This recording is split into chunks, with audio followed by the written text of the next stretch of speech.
Alright. Hello. So, itong lecture na to, lalagay ko to ng under to ng theories of personality. May kinalaman to sa theories of personality. So, shout out sa mga naging estudyante ko dyan sa TUPER. Yan yung course code namin, no? TUPER. It's one of the subjects na madalas kong tinuturo. Favorite ko rin yan. Siguro in my career, mga 10 times ko nang naturo yan.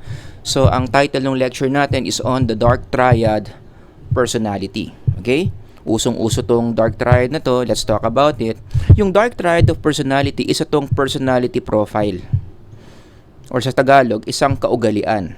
Okay? Na merong tatlong traits, smaller traits, yung psychopathy, Machiavellianism, and narcissism. Mamaya, iisa-isahin natin yan. But in general, pag sinabi mong mataas yung dark triad mo, it's not a good thing. Bakit? Ito yung ugali mo. As I mentioned this, baka may kakilala kayong ganito, ilagay mo yung pangalan dyan sa comment section. Sabi dito, exploitative, antagonistic, and norm-violating behavior. Walang sinusunod na batas. Siya ang batas. Lahat ng sinabi mong bawal, ginagawa niya. Ganon ang dark triad personality. So, in our everyday expression, kapag nasasabi mo to sa isang tao, kaya ng sikmura mo yan. Alam mo talaga, ikaw manggagamit kang tao, ha. Uy, alam mo, ikaw napakamanloloko mo. Alam mo, ang hustler mo talaga. Alam mo, scammer ka, kaya marami nagagalit sa'yo. Pag nagamit mo na yung statements na yan towards another person, most likely, mataas ang dark triad personality niyan. Okay? So, as I mentioned a while ago, yung dark triad na yan, it's a very general term na pwede mo siyang i-break down into smaller components. Psychopathy, Machiavellianism, and narcissism. Ang ibig sabihin ng Machiavellianism, sabi sa literature, willing to manipulate or deceive or use others to achieve their goals. Ang keyword lang dito is deceive, manggagamit. May kakilala ka bang manggagamit? Ginagamit ka lang niya, nagiging mabait lang siya sa'yo, pinagbibigyan ka lang niya sa mga gusto mo kasi may gusto rin siya. So, hindi genuine, hindi tunay na nice siya sa'yo. Nice siya sa'yo kasi meron siyang gusto na ma-achieve niya para sa sarili niya. At kapag nakuha na niya yon, nakuha na niya yung pera, nakuha na niya yung kotse, nakuha na niya yung promotion, hindi ka na niya papansinin. You will be dropped like a hot potato. Yun, grabe yung English ko dun, ah. Drop it like it's hot. Wala ka ng kwenta sa kanya, eh. Kumbaga na ano mo na, na-fulfill mo na yung purpose mo, i-dispatch ka na. Machiavellianism yon. Number 2, psychopathy. Yung keywords lang dito is not feel much remorse. They don't feel bad. Kapag gumagawa sila ng masasama, nagnanakaw sila, pumapatay sila, or gumagamit sila ng ibang tao, ang reaction nila wala lang. Parang ang analogy ko dito, imaginein mo, meron kang yellow pad na sinusulatan. Diba? Marami kang notes doon hanggang sa napuno na. Na-realize mo, hindi mo na kailangan yung yellow pad na yun. Anong gagawin mo? Pupunitin mo, and then ikakrampol mo yung yellow pad, itatapon mo sa basurahan, that's it. Ganun yung emotional attachment ng isang taong mataas ang psychopathy to another person. Hindi ako magigilty, hindi ako mafe-feel bad na i-dispatch na kita.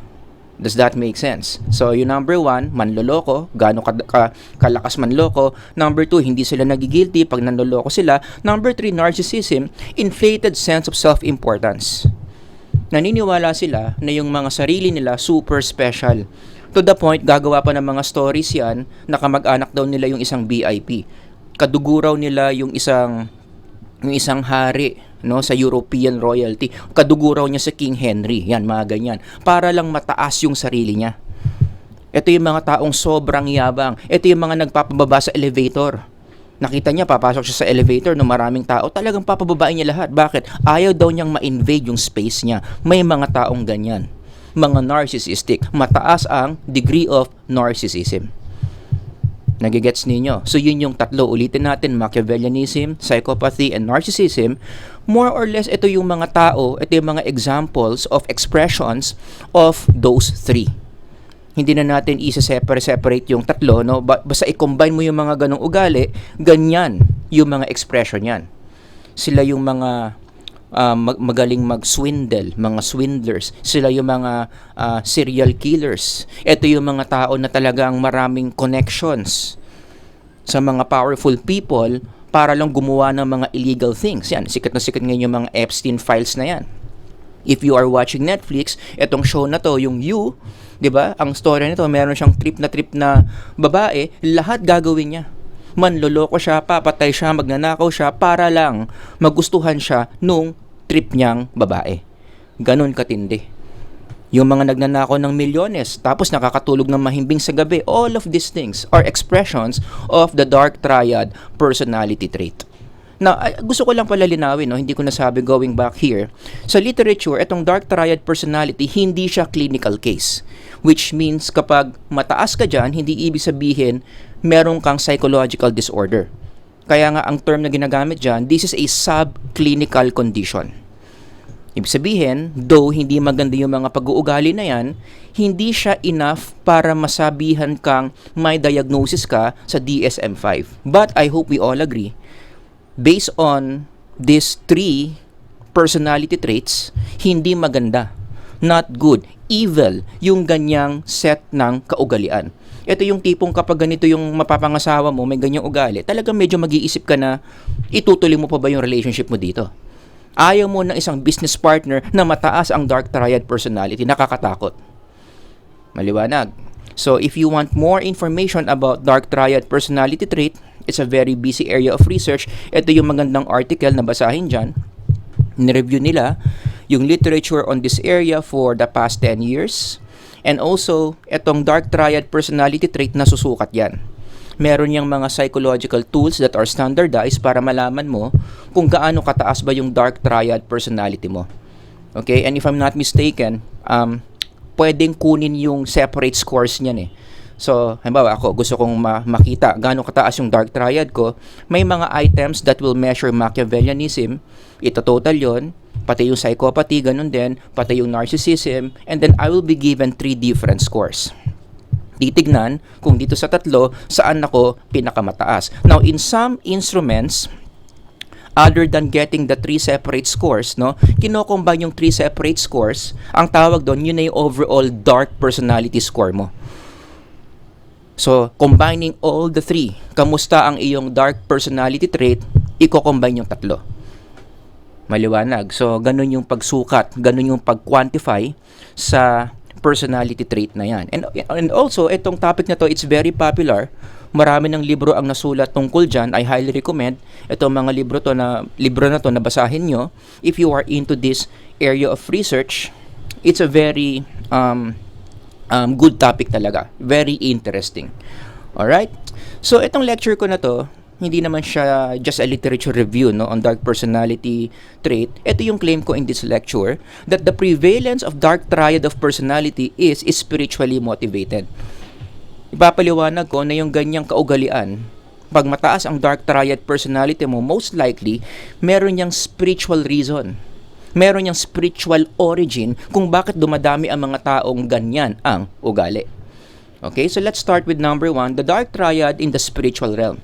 Ako naniniwala, as will be supported by evidences na ipepresent ko later, no, na yung ganyang set ng kaugalian, nag-start yan sa spiritual realm.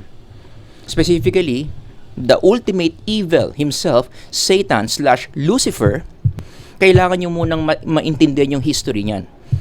Maybe some of you already know na itong si Lucifer, dati-rating cherubim. Mataas na rank yan ng mga angelic forces that God created. So dati-rati kakampi ni Lord to, si Lucifer.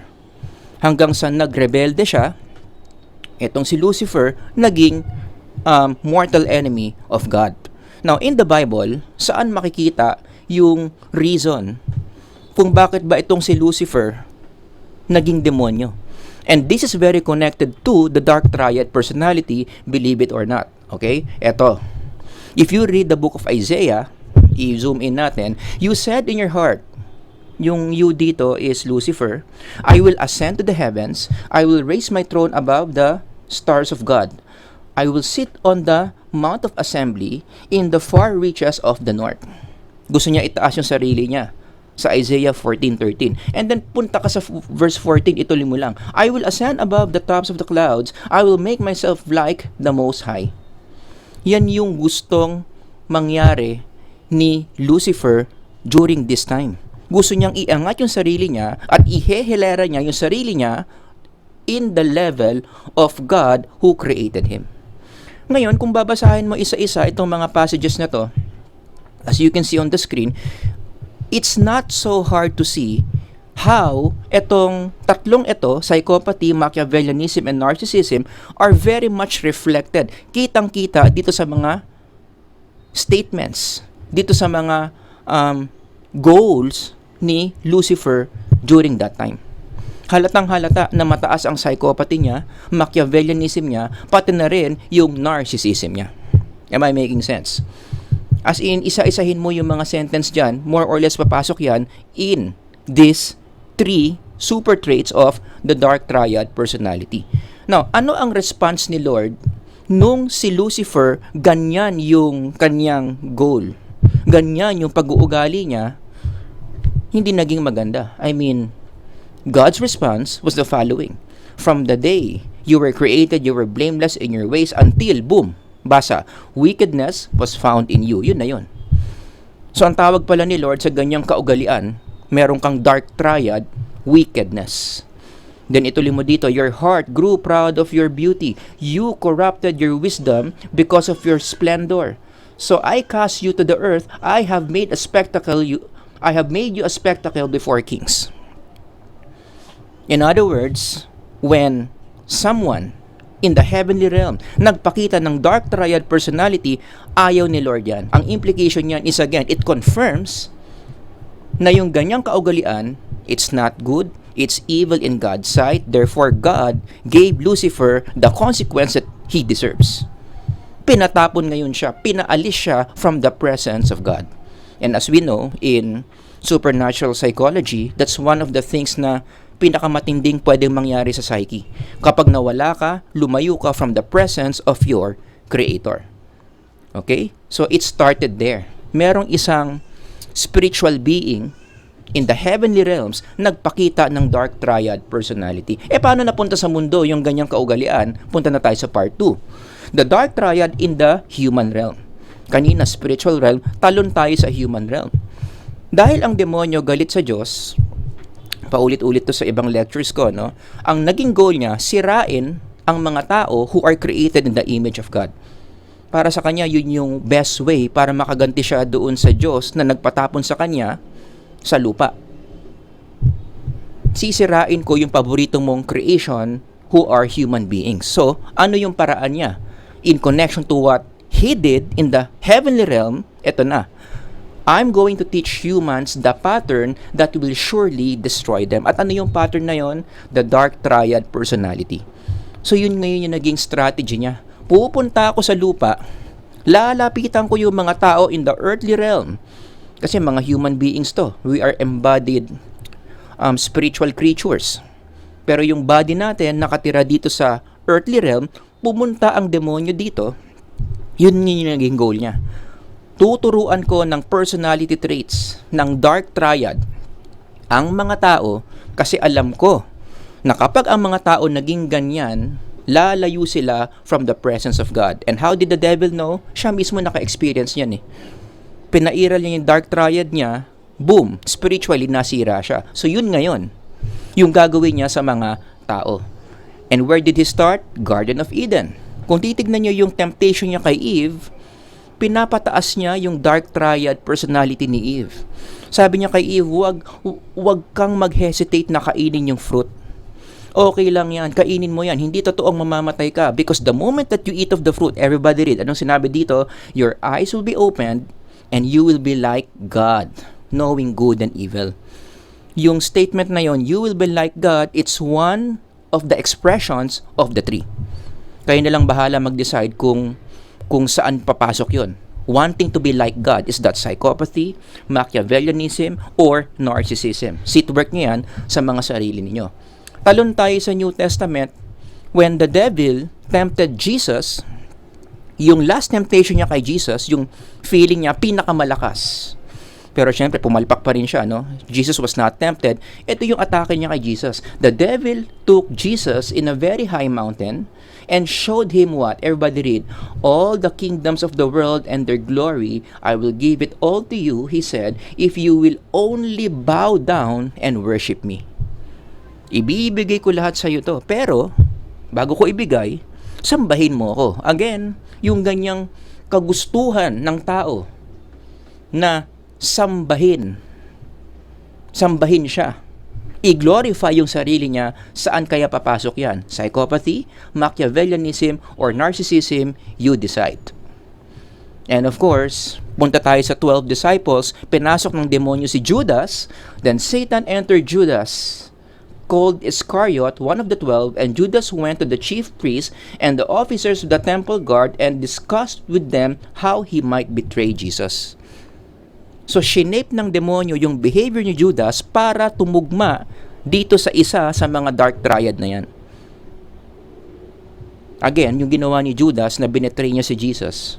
Saan papasok yon? Psychopathy, Machiavellianism, or narcissism. Nagigets nyo? Lahat yan nangyari sa earthly realm. The demon teaching people the pattern of dark triad personality. Ngayon, i-fast forward mo na yan. Pumunta ka na outside the Bible, in human history, ang daming mga instances that we can cite where we can say na tinutuloy-tuloy ng demonyo yung pag-shape sa mga tao na magkaroon ng dark triad personality. For example, yung theory of evolution na yan, na ang katuruan is only the strong survive. Ang goal mo sa buhay, dapat ikaw yung apex predator. Dapat walang lalamon sa'yo kasi ikaw ang lalamon sa lahat. Palakasin mo sarili mo, i-eliminate mo lahat ng mahihina. Sounds familiar? Isa yan sa mga dark triad traits na yan yung ituro mo. Fast forward in the history of psychology, naging uso yung humanistic psychology. Kaka-lecture ko lang nito. Wherein, in this movement in psychology, anong nangyari dito? The self was put at the center of focus. Hindi totoo na kontrolado tayo ng unconscious. Hindi totoo na kontrolado tayo ng environment. Tayo ang bossing natin. Mahalin mo ang sarili mo. Ikaw ang may control ng mental health mo. Kaya nga siya humanistic psychology. Ang Diyos dito, ang bossing dito is the human being, him or herself. Saan yan? Sa dark triad. Fast forward, yung humanistic psychology na yan, naging foundation na yan ng self-love movement na usong-uso ngayon. Mahalin mo ang sarili mo. Ang priority mo is your happiness. Huwag kang mahiya sa iba. Accept yourself, love yourself, celebrate yourself. Hindi mo kinakailangan makorek. Ang kinakailangan mo ma-validate. Kahit mali yung ginagawa mo, huwag mo isiping mali yung ginagawa mo. Tama yung ginagawa mo. Kailangan i-accept ka nila. Huwag kang magpapakorek. Dapat tanggap ka nila, ganyan. 'Di ba? And then, fast forward, lumabas pa yung social media na kung saan ang pinaka-common denominator ng social media, nagagamit siyang tool. Nagagamit siyang kasangkapan to further enhance, to further amplify, to further strengthen the focus of the self. Diba? Kapag may social media ka, kayang-kaya mong gawin yung sarili mong bida. Ikaw ang bida sa YouTube. Ikaw ang bida sa Facebook. Ikaw ang bida sa Instagram. It's all about you. You. And these things have shaped an entire generation called the millennials. Sumulat yung Time Magazine ng ganyang article kasi sobrang halata na ng ganyang ugali. Where people are so in love with themselves. Kaya ito yung article dyan, no? Yung cover na ginawa ng Time Magazine, the me generation. Ito na ngayon yung generation na sobrang mahal na yung sarili, na talagang super obvious na yung mga pinagagawa today. Extreme level of self-love. Kaya hindi mo talaga pwedeng i-deny na yung mga nangyayari na ganito sa society natin, tugmang-tugma dito sa super traits or sa mga major traits ng dark triad personality. Isa-isahin mo yan. Yung accept yourself na yan, the me generation na yan, yung evolution na yan, saan papasok yan? Psychopathy, Machiavellianism, narcissism, I'm pretty sure lahat yan pasok dyan. Kayo na lang bahala mag-decide kung saan specifically. Ihabol ko pa tong sinabi ng isang drag queen. about feeling guilty. Sabi niya, never feel guilty. Don't hold yourself back by guilt or fear. Ba? No other species in the entire world deals with guilt, sabi pa niya. Guilt is a bizarre emotion that makes you feel bad about decisions that you make.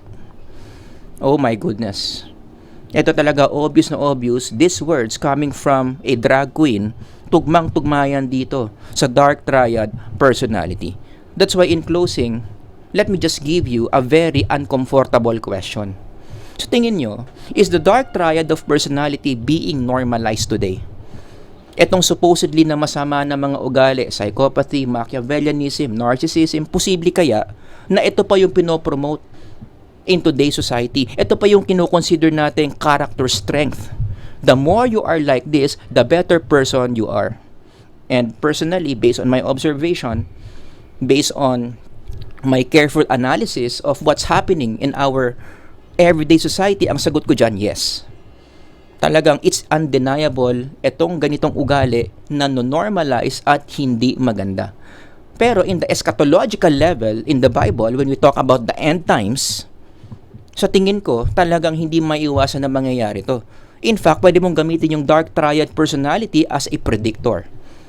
Okay? Predictor of what? Predictor na malapit na talaga yung end times. Because the Bible prophesied about that.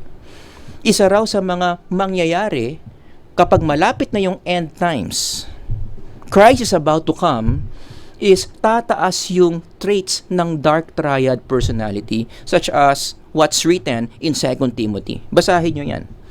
In the last days, boom, basahin ko na mabilis, there will be very difficult times. People will love only themselves and money. They will be boastful and proud.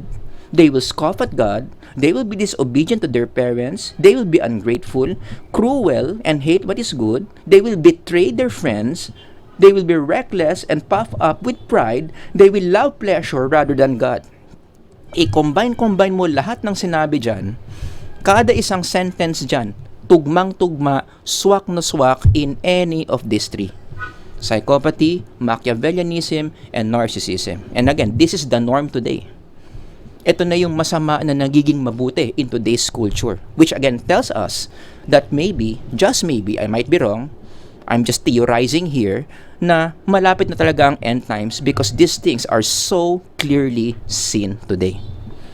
So going back, again, sa tingin ko ang sagot dito, ang dark triad personality, unfortunately, masama, pero nano-normalize. Alright? And I think, no, as psychology professionals, this is something that we need to be concerned about, to be alarmed about. That the more time goes by, as time goes by, the more people become obsessed with themselves.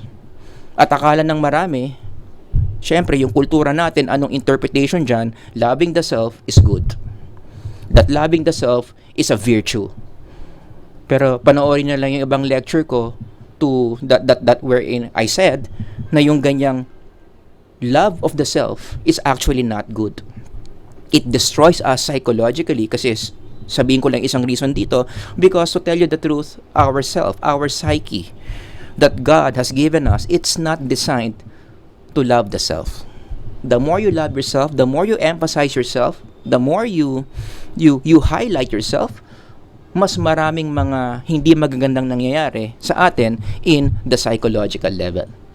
Alright, so yun lang yung maikli kong lecture on the dark triad personality. Sana marami kayong natutunan. If you have any questions, ilagay nyo lang dyan sa baba. Sir Howard here. Until the next lecture, God bless everyone. Bye-bye.